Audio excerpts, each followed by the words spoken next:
你见过会从电视里爬出来的丧尸吗？这部36年前的丧尸片简直打开了新世界的大门。要知道，《午夜凶铃》中家喻户晓的贞子可是12年后才爬出电视机的。如此前卫又刺激的丧尸片，任何人没看过我都会伤心的。大家好，我是电影迷小雅，今天我们来看意大利的丧尸电影《群尸屠城2》。晚上，电视台正在播放一部恐怖片，讲的是4个年轻男女到恐怖境地拍摄灵异纪录片的故事。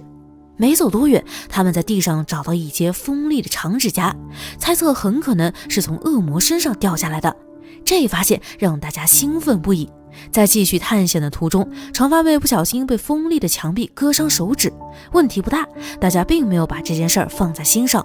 这时，不远处传来响动，循声找过去，竟然发现一具干尸。定睛一看，尸体有着锋利的尖牙和指甲。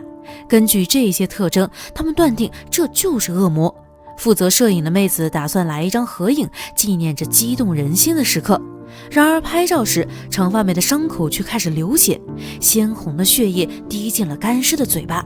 下一秒，干尸的脉搏开始跳动。主角他们哪里知道，死去的恶魔居然渐渐苏醒。等到他们反应过来，一切都晚了。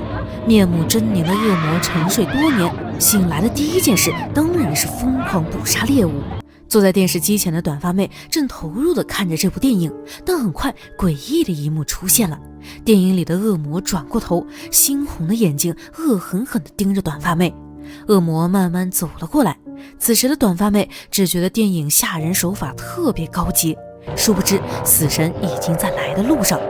恶魔像贞子一样从电视机里爬了出来，短发妹吓得放声尖叫。然而客厅里大家正在举办生日派对，什么都没有听到。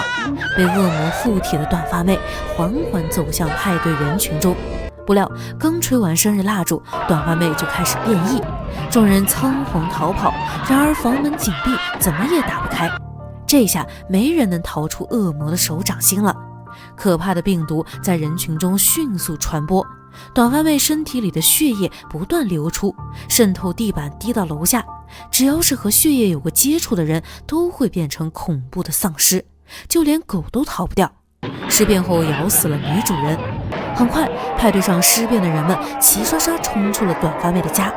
由于丧尸的血液腐蚀性很强，损坏了电路，整栋大楼都停电了。即将成为父亲的弗兰克和另一个妹子被困电梯，妹子貌似有幽闭恐惧症，一个劲儿地喊救命。在弗兰克的安慰下，紧张的心情才慢慢平复。弗兰克扒开一条门缝，然而路过的人们只顾逃命，谁会注意到他们呢？直到看见短发妹恐怖的样子，两人才意识到情况不妙。想到独自在家的孕期，弗兰克整个人都不好了。大楼的健身房里，有人还在埋头苦练。突然，丧尸杀到。别看这些人一身腱子肉，可一见到丧尸，跑得一个比一个快。坑爹的是，大门锁住，根本出不去。砸了半天，砸了个寂寞。加上玻璃太隔音，即使求救，外面的人也听不到。慌乱中，一伙人只能逃到地下停车场。然而，整栋楼就好像被恶魔诅咒了，所有通向外界的出入口都被封锁，停车场也不例外。绝望之际，有人开车撞门，结果还是没用。担心尸群追过来，他们干脆在入口处放火。如果你以为这就能阻挡丧尸，可就太天真了。这次的丧尸不一般，不仅不怕火，竟然还翻着跟头硬闯进来。大家利用身边一切能用的武器和丧尸硬刚，所幸尸群规模不大，危机很快解除。就在这时，大楼里其他的幸存者也找到这里。健身房教练黑哥鼓励大家不要慌，指挥他们分头行动，用汽车挡住各个入口。然而，看似安全的停车场是否能让这群人苟到最后呢？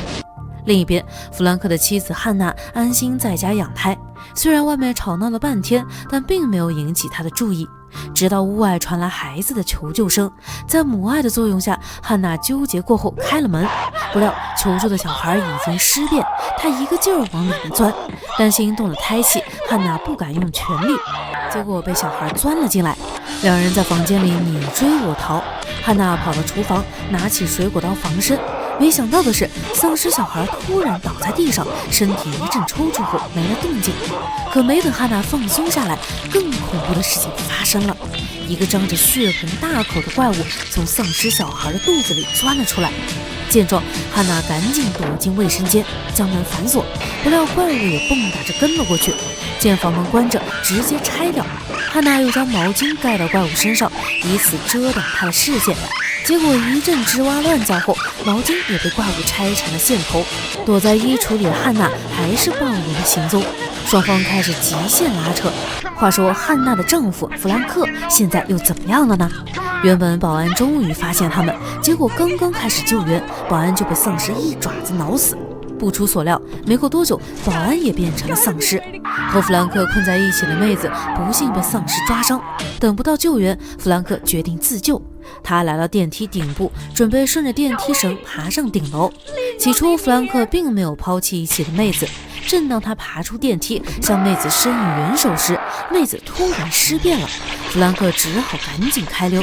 妹子嘶吼着追上来，眼看距离越来越近，弗兰克对着丧尸一顿狂踢，最后一刻成功将丧尸踹了下去。留给弗兰克的时间不多了，汉娜还在和怪物极限 battle， 长长的尖指甲破坏力实在太强，汉娜走投无路，甚至想在线给怪物剪指甲，可惜没用。危急关头，汉娜抄起一瓶腐蚀液体扑了过去，这招似乎挺管用，怪物疼得连连退去。就在汉娜以为化险为夷时，怪物直接窜到她身上。生死存亡之际，弗兰克终于赶回家中，二话不说，用雨伞把怪物捅成了烤串。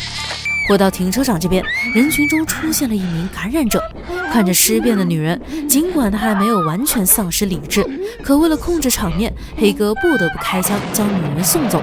然而更大的危机接踵而至，尸群浩浩荡荡涌了进来，终极大战一触即发。幸存者们奋起反抗，但还是被丧尸无情虐杀，就连武力担当黑哥也中了丧尸的猴子偷桃。乱战过后，只有躲在车上的小女孩幸存了下来。祸害完这里的人，尸群很快离开。弗兰克这边，他正准备带汉娜离开大楼，两人刚走到楼梯口，楼下便传来尸群的嘶吼声，硬刚肯定行不通。弗兰克灵机一动，想到一个妙计，他打开楼道里的燃气管道，等尸群上来时，将点燃的打火机扔了过去，果然杀伤力巨大。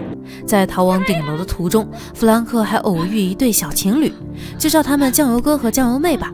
万万没想到，酱油哥半路尸变，差点咬死自己女朋友。好在弗兰克眼疾手快，成功解决了他。有惊无险抵达目的地后，弗兰克拴好消防绳，打算带两人滑下去。不过导演为了制造点难度，让酱油妹说尸变就尸变，她张牙舞爪扑过来，结果被弗兰克扔下了楼。随后弗兰克带着汉娜开始速降，不料在刚才的燃气爆炸中，短发妹没死透，从死人堆里爬出来不说，结果还顺着消防绳滑了下来。作为第一个尸变的人，本以为短发妹是个王者，谁知是个青铜，刚触地就被弗兰克捅了个透心凉。这时汉娜的肚子有了反应，好像要生了。两人来到电视制作中心，这里并没有丧尸入侵的痕迹，于是决定留在这里，等生完孩子再说。过程还算顺利，一个大胖小子咕咕坠地。就在两人被幸福包围的时候，短发妹又杀了过来。看他跌跌撞撞的样子，显然伤得不轻，还没出手他就倒在地上领了盒饭。危机彻底解除了吗？并没有。短暂的平静过后，电视屏幕中突然出现了短发妹的影像，她正快速奔向弗兰克他们。意识到这是恶魔复活的伎俩，弗兰克在对方跑出电视之前，暴力砸烂了屏幕。故事最后，整栋大楼只有弗兰克一家三口成功逃离。影片上映于1986年，作为该系列的第二部作品，果然没让我们失望。好莱坞丧尸片的基调融合山姆雷米鬼玩人系列中的恶魔形象，动感且劲爆，娱乐性甚至比第一部还略胜一筹。这可能是所有丧尸片中对尸变的动态过程描绘的最为细致的作品了。丧尸狗和小怪物猎奇的造型让人眼前一亮，最震撼的设定莫过于丧尸从电视机里爬出来的场景。话说贞子真不是从这里偷学来的吗？虽然和第一部一样，故事情节上存在不少漏洞，但作为一部老电影，水准已然在标准之上。喜欢丧尸片的宝子们一定不要错过这部古早丧尸 cult 片。好了，今天的故事到这里就结束了，最后不要忘记3连支持一下哦。